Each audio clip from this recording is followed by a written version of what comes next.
The sun hung low over the horizon, casting a golden glow across the bustling port city of Corinth.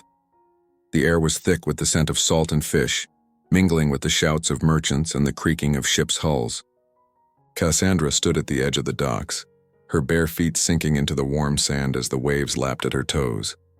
She had always felt drawn to the sea, as if it whispered secrets only she could hear. Her father, a weathered fisherman with hands, like driftwood, often teased her about her obsession.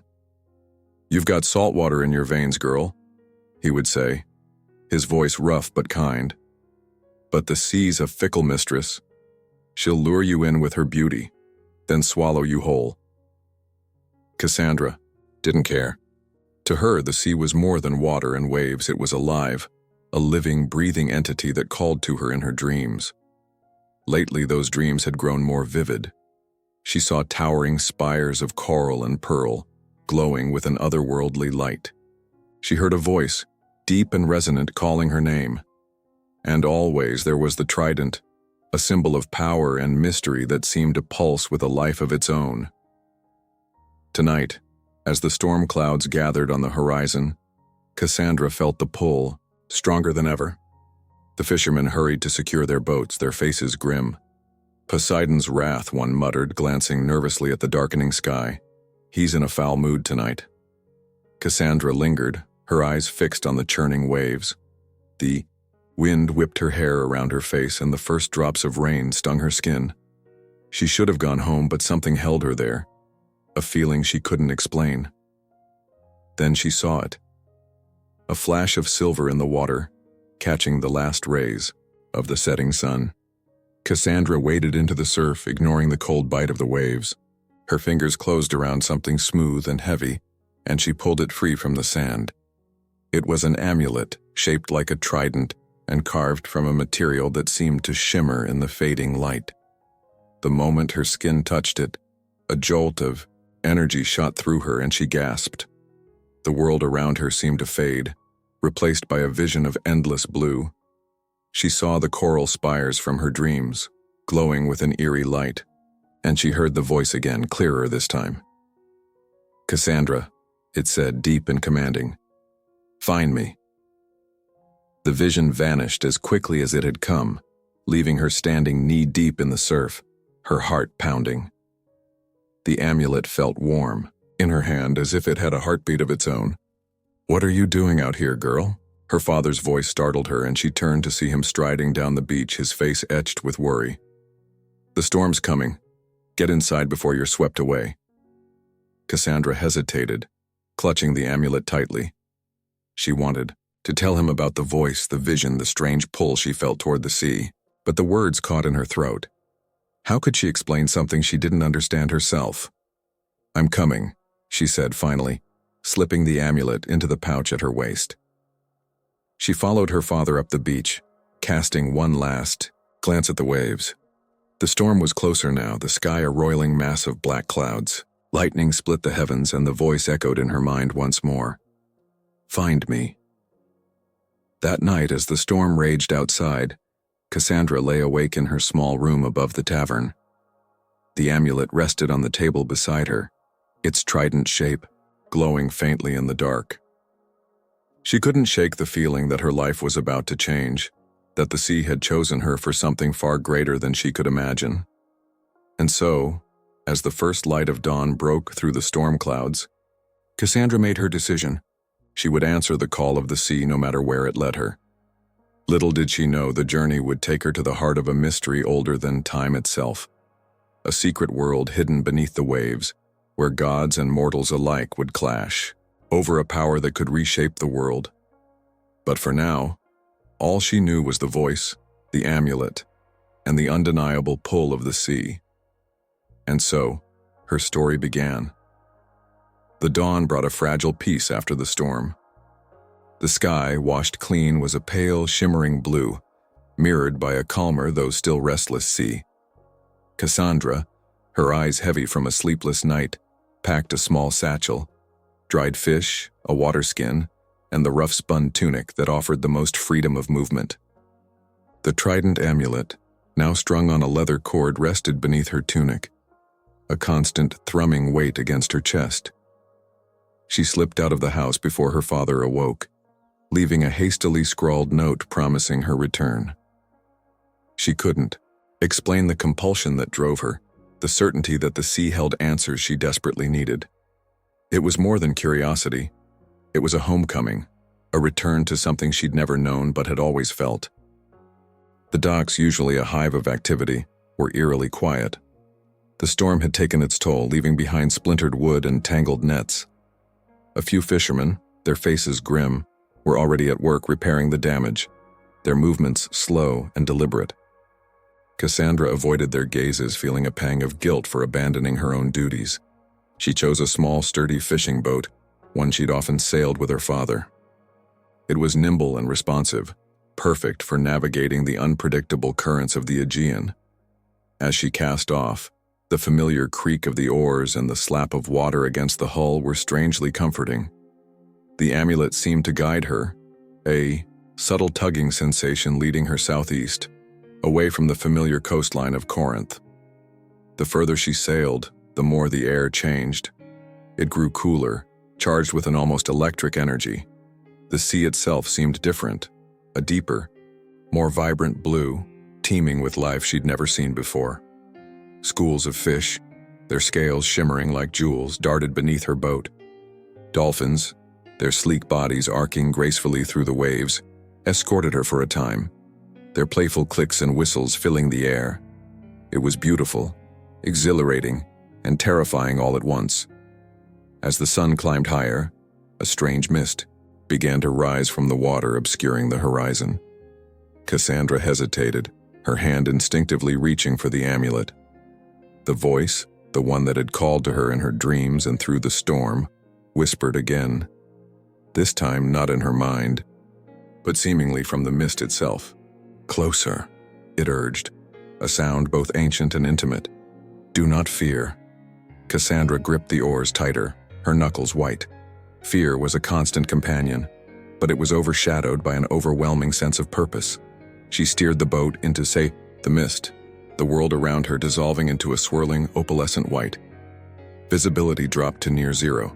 The sounds of the sea, the cries of gulls, the splash of waves, faded, replaced by an unnerving silence. Cassandra relied solely on the amulet's pull, trusting the unseen force that guided her. Then, a shape began to emerge from the mist. At first it was just a shadow, a darker patch in the swirling white. But as she drew closer, it resolved itself into a towering form, rising from the depths like a submerged mountain. It was a cliff face, its surface covered in strange, glowing coral and intricate carvings that seemed to shift and change as she watched. And at the base of the cliff, a cave. The entrance was partially submerged, the water within it glowing with the same eerie light as the coral on the cliff face.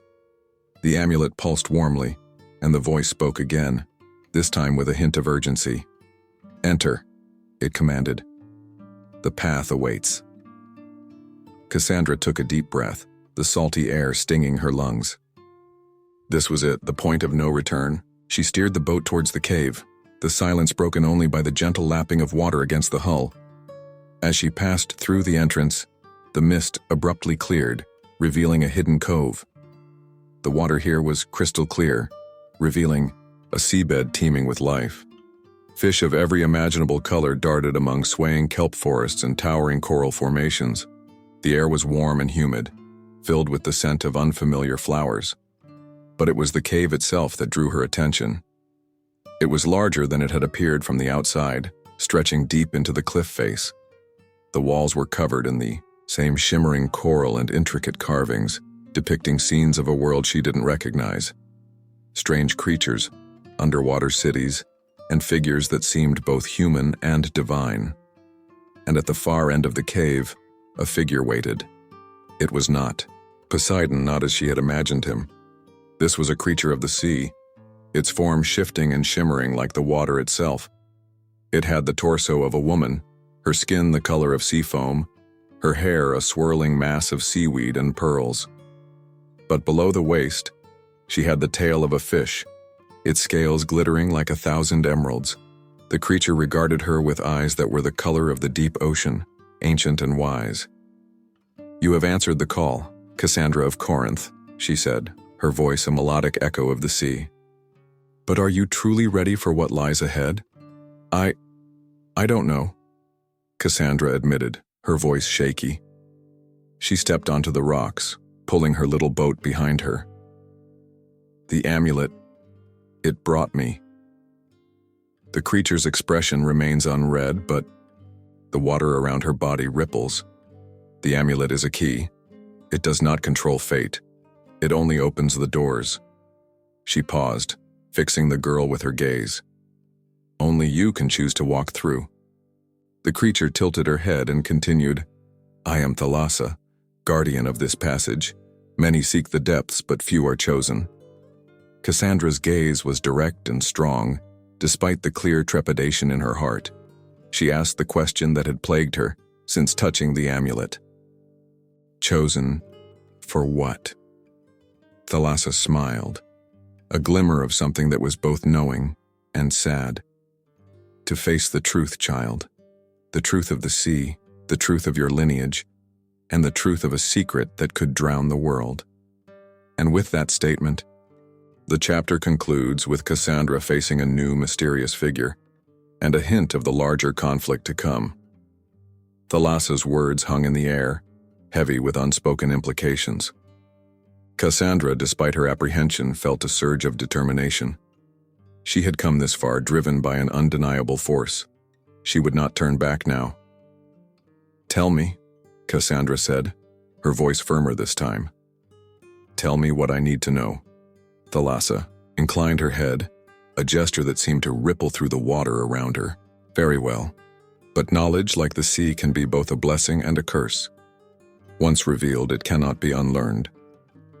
She gestured with a hand that shimmered like mother of pearl towards the carvings on the cave walls. "These are not mere decorations, child. They are a history, a chronicle of a time before the rise of the Olympian gods, a time when the sea nymphs ruled these waters." Cassandra followed Thalassa's gaze, her eyes tracing the intricate patterns. She saw depictions of graceful, powerful beings with the tails of fish, wielding tridents and commanding the creatures of the deep. They seemed to radiate a power that was both beautiful and terrifying. "Your lineage," Thalassa continued, "is tied to these ancient beings. You are a descendant of a line that was thought lost, a line that served Poseidon not as subjects but as equals." Almost. Cassandra's breath caught in her throat. Sea nymphs? She, a fisherman's daughter? It seemed impossible, yet a part of her, the part that had always felt the sea's call, knew it to be true. "But why was I not told?" Cassandra asked, a hint of anger creeping into her voice. "Why was this kept from me?" Thalassa's expression softened. "Fear.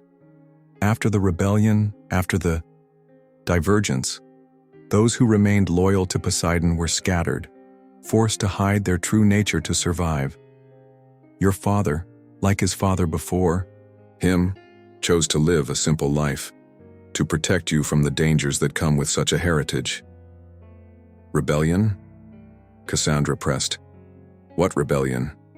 Thalassa's eyes darkened, reflecting the turbulent depths of the ocean.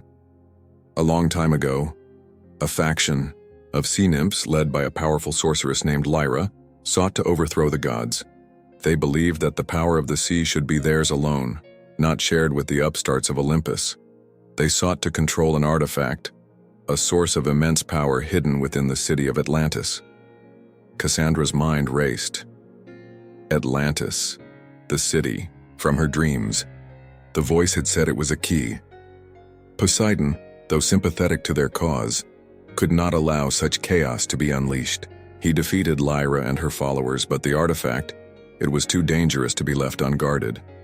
He hid Atlantis, not as a punishment, but as a sanctuary, a prison for the artifact, and a refuge for those nymphs who remained loyal.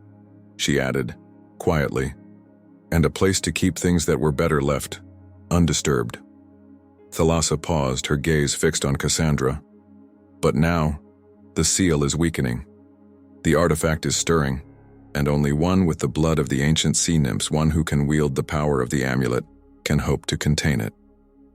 Me, Cassandra whispered, the weight of her destiny settling upon her shoulders. Thalassa nodded. The amulet is more than a key. It is a conduit. It amplifies your innate abilities, allows you to tap into the power of your ancestors. But it is also a burden. It will attract those who seek to control the artifact for their own ends. As if on cue, the water in the cove began to churn. Shadows moved beneath the surface, and a chorus of voices, cold and sharp, echoed through the cave. She is here, one voice hissed. The one with the trident. She is not worthy, another voice snarled. The power belongs to us, the true heirs of Lyra.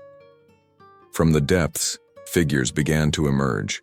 They were sea nymphs, but unlike Thalassa, their forms were twisted and grotesque, their eyes glowing with a malevolent light. Their skin was the color of storm clouds, and their hair was a tangled mass of seaweed and sharp, bone-like spines.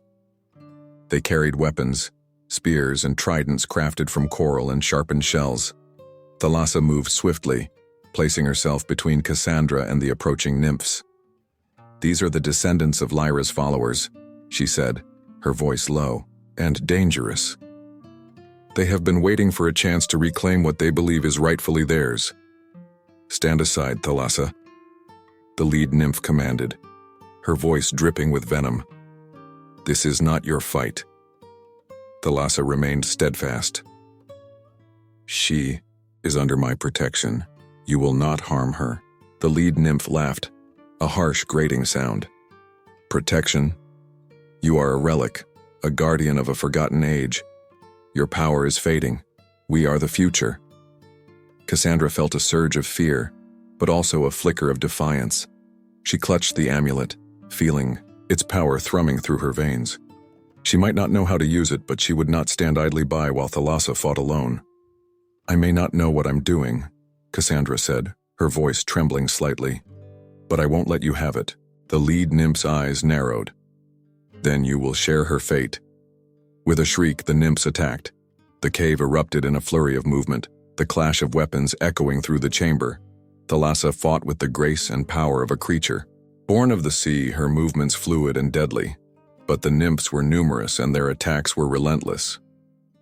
Cassandra knew she had to act. She closed her eyes, focusing on the amulet, on the voice that had guided her here. She reached deep within herself, searching for the power that Thalassa had spoken of, and she found it. A surge of energy coursed through her, tingling in her fingertips. She opened her eyes, and they glowed with the same eerie light as the coral on the cave walls. The water around her began to swirl, responding to her will. She raised her hand and a jet of water shot forth, striking the lead nymph and sending her sprawling. The other nymphs hesitated, their eyes wide with surprise.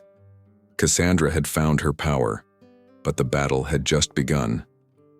The chapter ends on a cliffhanger, with Cassandra discovering her powers and engaging in direct conflict, setting the stage. For the climax, the initial shock of Cassandra's power display gave Thalassa a precious opening. She lunged forward, her trident a blur of motion, forcing the corrupted nymphs to retreat. But their numbers were still a threat, and their leader, a nymph named Scylla, was quickly recovering. You may have a spark of the old power, girl, Scylla hissed, her voice laced with contempt, but you are untrained, undisciplined. You cannot hope to defeat us. Cassandra, though winded, stood her ground. The amulet pulsed warmly against her skin, a constant reminder of the power she now wielded. She looked at Thalassa, who met her gaze with a nod of encouragement. Trust your instincts, Thalassa said, her voice calm amidst the chaos. The sea is within you. Let it flow. Cassandra closed her eyes for a moment, focusing on the rhythm of the waves, the ebb and flow of the tide. She remembered her father's words. The sea's a fickle mistress.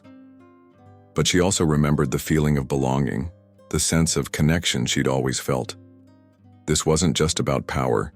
It was about balance, about harmony. When she opened her eyes, they were no longer glowing, but they held a newfound clarity, a depth that reflected the vastness of the ocean. She raised her hand not in aggression but in a gesture of invitation. "The sea is not meant to be controlled," Cassandra said, her voice resonating with a power that surprised even herself. "It is meant to be respected, to be understood." Lyra's followers sought to dominate, to wield power for their own selfish gain. That is not the way. The corrupted nymphs hesitated, their expressions a mixture of anger and confusion. Scylla, however, remained defiant. "You speak of balance?" she sneered. "The gods have taken what is rightfully ours. We will restore the natural order, even if it means drowning the world above." She lunged at Cassandra, her coral spear aimed at her heart. But Cassandra was ready. She didn't try to block the attack with brute force. Instead, she moved with the water, sidestepping the blow and using the momentum of Scylla's own attack to disarm her. The spear clattered to the ground, and Cassandra stood over Scylla, her hand outstretched. "There is another way," Cassandra said, her voice filled with compassion. "We can choose to heal, to rebuild, to find a balance between the sea and the world above. We don't have to be enemies." For a moment, Scylla seemed to waver. The other nymphs, sensing their leader's uncertainty, lowered their weapons. The tension in the cave began to dissipate, replaced by a fragile hope. But then, a tremor shook the ground. The carvings on the cave walls began to glow brighter, pulsating with an unstable energy. The water in the cove churned violently, and a deep, rumbling sound echoed from the depths. "The artifact," Thalassa said, her eyes wide with alarm. "It's destabilizing faster than I anticipated." Cassandra knew what she had to do. She turned to Thalassa. "Show me the way. Show me how to reach Atlantis." Thalassa nodded, her expression grave. "It's a perilous journey, child. The path is guarded by trials, by creatures that have been warped by the artifact's power." "I'm not afraid," Cassandra said, her voice firm. "I have to do this. For the sea, for my people, for everyone." Thalassa led Cassandra to a hidden passage at the back of the cave, a narrow tunnel that sloped downwards into the darkness. The corrupted nymphs, their rebellion momentarily forgotten, watched in silence. "Go," Thalassa said, her voice filled with a mixture of hope and sorrow. "And may the spirit of the sea guide you." Cassandra took a deep breath and entered the tunnel, the amulet her only guide. The passage twisted and turned, leading her deeper and deeper into the earth. She encountered strange bioluminescent creatures, remnants of the sea's forgotten past. She navigated treacherous currents and solved ancient riddles etched into the walls. Finally, she emerged into a vast, underwater cavern, and there in the center of the cavern was Atlantis. It was not the glorious city of her dreams. It was a ruin, its once towering spires now crumbling and overgrown with coral. But even in its decay, it retained a sense of majesty, a testament to a lost civilization. And at the heart of the city she saw it. The artifact. It was a sphere of swirling energy, contained within a cage of intricately carved coral. But the cage was cracking, and the energy was pulsing erratically, threatening to break free. Cassandra approached the artifact, her heart pounding. She could feel its power, a raw, untamed force that threatened to overwhelm her. She reached out and touched the amulet, channeling its energy into her own body. She knew what she had to do. She had to destroy the artifact, even if it meant sacrificing the amulet, the key to her newfound power. With a cry, she unleashed the full force of her will, directing the amulet's energy towards the artifact. The sphere of energy pulsed violently, then exploded in a blinding flash of light. The cavern began to collapse. Cassandra, exhausted and disoriented, struggled to swim towards the surface, the ruins of Atlantis crumbling around her. She broke through the surface, gasping for air. The storm had passed and the sun was setting, casting a golden glow across the waves. She was back in the open sea, the hidden cove nowhere in sight. She was alone, but she was not afraid. As she swam towards the distant shore, she heard a voice, faint but familiar. It was Poseidon, his voice filled with gratitude and a hint of sadness. "You have done well, Cassandra of Corinth," he said. "You have saved the world, but at a great cost. The balance of the sea has been disrupted, and new challenges will arise. But you are not alone. You are a bridge between two worlds, a guardian of the deep, and you will be ready. Cassandra reached the shore, her legs weak and trembling. She looked out at the horizon, at the vast expanse of the sea. She was no longer just a fisherman's daughter. She was something more. She returned to Corinth, a changed woman. Her father, overjoyed at her return, revealed the truth of his lineage, of the sea nymph blood that flowed through their veins. Cassandra embraced her heritage, using her knowledge to help the fishermen to protect the sea and to teach others about the delicate balance between the mortal world and the wonders beneath the waves. The sea was still a fickle mistress, but Cassandra had learned to respect its power, to understand its secrets, and she knew that her journey was far from over. There were new mysteries to uncover, new challenges to face, but for now, she was home. And she was ready.